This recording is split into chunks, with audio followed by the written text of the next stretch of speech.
Hello दोस्तों, Ashok IAS में आपका स्वागत है। दोस्तों आज हम लोग जो है डेली टारगेट टॉपिक्स देखेंगे डे 11 का। यहाँ आप लिखा भी है, देखो आप डे 11, ठीक है। तो प्रीलिम्स और मेंस दोनों हम लोग फोकस करते हैं और डे 10 तक आपने कवर किया होगा आराम से। और जिन्होंने नहीं कवर किया प्लीज़ कवर कीजिए ताकि आपका डे बाई डे टॉपिक तैयार होता रहे। तो चलिए देखते हैं आज कौन कौन से टॉपिक आपको पढ़ने हैं। तो ज्योग्राफी का क्लास 7th का, ठीक है। अभी हमारी क्लास 7th की एनसीईआरटी चल रही है और जो ये नए अभ्यर्थियों के लिए है, न्यू एस्पिरेंट्स के लिए ये एनसीईआरटी बताई जा रही है। तो इसको ध्यान से हर टॉपिक को पढ़िए।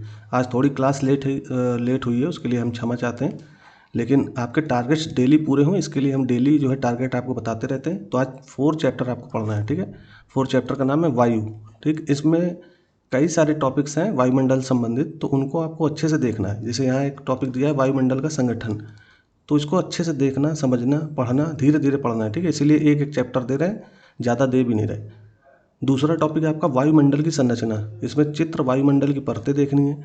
इसमें परतें क्षोभ मंडल वगैरह है, संताप मंडल, तो इसको अच्छे से, उसमें चित्र भी दिया हुआ है अच्छे से, ठीक है। तो उसको देख करके अच्छे से समझना है। तीसरा इसी में टॉपिक होगा मौसम एवं जलवायु। इसमें आपको तापमान समझना है, आतपन क्या होता है, वायु दाब क्या होता है, पवन क्या होती है, आर्द्रता क्या होती है, वो सब लिखी हुई है उसी में, ठीक है। तो उसको अच्छे से समझ करके धीरे धीरे समझ में आ रही है कि नहीं आ रही, नहीं समझ में आ रही है तो आप हमारे इसी जो है यूट्यूब चैनल पे न्यू एनसीईआरटी सीरीज पड़ी हुई है जिसका नाम है एनसीईआरटी बुनियाद सीरीज, ठीक है। तो वहाँ पे हमने ज्योग्राफी की एनसीईआरटी पढ़ा रखी है 7th क्लास की, तो वहाँ जा करके आप देख लीजिए। अगला टॉपिक इसमें चित्र इसमें बहुत अच्छे से दिया है। तो इसमें प्रमुख वायुतक पेटियाँ दी हुई हैं। तो ये प्रमुख वायुतक पेटियाँ, इनको बहुत अच्छे से पढ़ना है, ठीक है। इनको अगर आप समझ लोगे तो इससे प्रीलिम्स के आप पीवाईक्यू देखो, आप प्रीलिम्स के ज्योग्राफी के पीवाईक्यू, तो बहुत सारे पीवाईक्यू आपको इससे संबंधित प्रश्न दिखेंगे, ठीक है। तो इनको अच्छे से समझना है। प्लस जो बॉक्स में लिखी हुई प्रमुख फैक्ट होती हैं, शब्दावलियाँ होती हैं, कुछ कॉन्सेप्ट होते हैं, उनको अच्छे से समझना है, ठीक। तो ये आपका हो गया ज्योग्राफी के टॉपिक।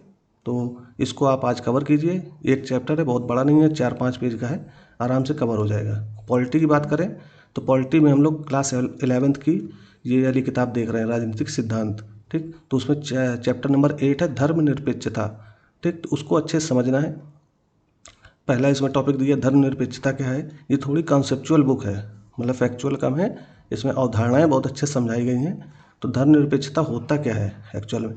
भाई आप सिविल सर्वेंट बनने जा रहे हो तो आपको पता होना चाहिए कि धर्मनिरपेक्षता होता क्या है। तो इसमें बहुत ही आसान भाषा में, कुछ शब्दावलियाँ कठिन जरूर हैं लेकिन बहुत अच्छे से समझाया गया है, तो इसको अच्छे से समझना है। इसी में एक टॉपिक दिया है धर्मों के बीच वर्चस्ववाद, मतलब जब धर्मनिरपेक्षता पढ़ोगे तो उसमें दिया है धर्मों के बीच वर्चस्ववाद और धर्म के अंदर वर्चस्ववाद, इनको अच्छे से समझना है, ठीक। इसी में अगला टॉपिक है धर्मनिरपेक्ष राज्य क्या होता है। अगला टॉपिक है धर्मनिरपेक्षता का यूरोपीय मॉडल।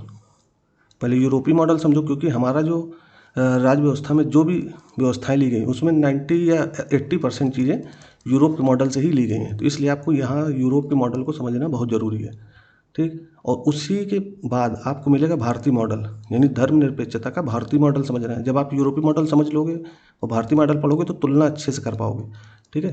तो तुलना करके अच्छे से समझना है और इसको देखना है। अगला टॉपिक है भारतीय धर्मनिरपेक्षता की आलोचनाएं, यानी जो भारतीय धर्मनिरपेक्षता जो भारत ने अपनाया हुआ है उसकी आलोचनाएं क्या क्या है। तो उसमें एक टॉपिक होगा धर्म विरोधी है, पश्चिम से आयातित है, मतलब पश्चिम से लिया गया है, अल्पसंख्यकवाद है। अल्पसंख्यकवाद का मतलब इसमें जो हमारे मतलब देश में अल्पसंख्यक लोग रहते हैं तो उनको ज़्यादा बढ़ावा मिलता है धर्मनिरपेक्षता जैसी अवधारणा को अपनाने पर। अगला टॉपिक इसी में आलोचना में दिया हुआ है अतिशय हस्तक्षेपकारी, फिर वोट बैंक की राजनीति है, एक असंभव परियोजना है। तो इस तरह के टॉपिक दिए हुए हैं इसी धर्मनिरपेक्षता वाले टॉपिक में, तो इनको अच्छे से समझना है। और बॉक्स में लिखे प्रमुख विचार और मुद्दों को अच्छे से समझना है, ये बहुत इंपॉर्टेंट है। यहीं से जो है यूपीएससी मेंस के प्रश्न और प्रीलिम्स के कॉन्सेप्चुअल प्रश्न वो बनते हैं। तो आपको ये अच्छे से टॉपिक पढ़ना है। और ये हमारा, अगर आप जीएस पेपर 2 का मेंस देखोगे, जीएस पेपर 2, ठीक है, उसका सिलेबस देखो, सिलेबस, तो उसमें आपको धर्मनिरपेक्षता जैसे कई प्रश्न प्रीवियस ईयर में पूछे गए और सिलेबस में दिया हुआ है, तो आपको इस टॉपिक को अच्छे से कवर करना है, ठीक। अब हम आ जाते हैं अपने करंट वाले टॉपिक पे। हम लोग विजन आईएएस की मैगजीन पढ़ रहे हैं अप्रैल वाली, और ये लगभग समाप्त होने वाली है। हमने 6 टॉपिक कवर कर लिए हैं और आई थिंक आप लोगों ने भी कवर किया होगा अच्छे से। भाई राज्य व्यवस्था और शासन, अंतर्राष्ट्रीय संबंध देख लिया था, पर्यावरण देख लिया था। अब जैसे इसमें 14 पेज थे, ठीक है। इसमें 8 पेज थे, इसमें 15 पेज थे, सामाजिक मुद्दे में 3 पेज, संस्कृति में 6 पेज, ठीक है। अर्थव्यवस्था सबसे ज़्यादा थी 37 पेज की। ये क्यों ज़्यादा थी? क्योंकि अप्रैल वाली मंथ क्या होता है, जो हमारी अर्थव्यवस्था है वो 1 अप्रैल से ही शुरू होती है, तो इसलिए यहाँ पे आपको अर्थव्यवस्था वाले टॉपिक पे ज़्यादा पेज दिखेंगे। कई योजनाएं, बजट, इनके बारे में चर्चा की गई, ठीक है। तो ये टॉपिक आप 6 के 6 पढ़ लिए होंगे। अब अगला जो टॉपिक है वो सिक्योरिटी से है। इसमें कुल 9 पेज है, इनको आपको अच्छे से कवर करना है ताकि आपकी चीज़ें क्लियर हो जाएँ, ठीक है। तो आज इतना ही रखते हैं, और बाकी अभ्यास आप करते रहिए। अगर आपने अभ्यास नहीं किया हुआ है तो यहाँ पे मैंने कल दिया था आपको अभ्यास प्रश्न मुख्य परीक्षा का, तो उनमें से कोई एक प्रश्न आप लिख सकते हो इनमें से, ठीक है। क्योंकि ये कक्षा 6 की जो भूगोल आपने पढ़ी है और जो कक्षा 7 के शुरुआती जो चैप्टर देखे उनसे संबंधित ये प्रश्न है, ठीक है। तो इनको देखना है, समझना है, लिखने का प्रयास करना है। यहाँ जैसे 250 शब्द है, आप प्रयास करो पहले 100 शब्द लिखने का। नहीं लिख पा रहे हो तो पहले 25 शब्द लिखो, 50 शब्द लिखो, इस तरह से कोशिश करो, ठीक है। तो लिखोगे तो तभी समझ पाओगे। तो ये लिखने का प्रयास करो। बाकी प्रैक्टिस प्रश्न हमने जो है कल दिए थे, ये ये ये देखो, पॉज करके आप देखो ये, ठीक है। तो 5 प्रश्न दिए थे, और आज इसलिए नहीं दिए कि ताकि आप जो है पहले प्रश्न करो और कमेंट करके बताओ कि आपने प्रश्न किए हैं कि नहीं।